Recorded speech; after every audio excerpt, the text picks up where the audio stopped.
I think it comes down to a lot of the usual suspect data sets that folks would imagine: claims information that includes physical, behavioral, pharmacy data, and then you start to get into secondary and tertiary data sets that come directly from the plans, but that are harmonized with that foundational data set.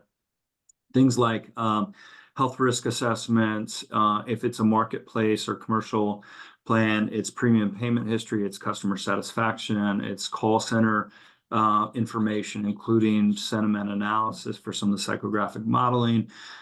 In the case where, Amy touched on some of the housing work that they're doing, it even could include things like if a peer went to the house and knocked on the door, how many times did the person answer or not answer, if we're talking about a more complex population. So it can be any data where there might be signal in it from the plan side. Now, from the SiftWell side, it is a lot of the SDOH information that folks might expect. So access to food, access to transportation, connection to there's a social structure of some sort.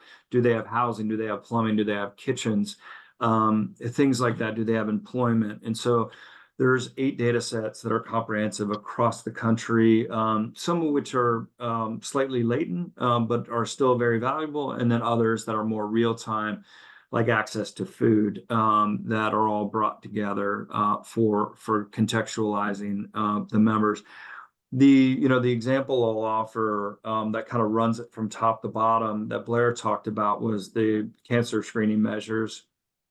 So in one case, we use the machine learning to say who isn't going to be or go for a cancer screening.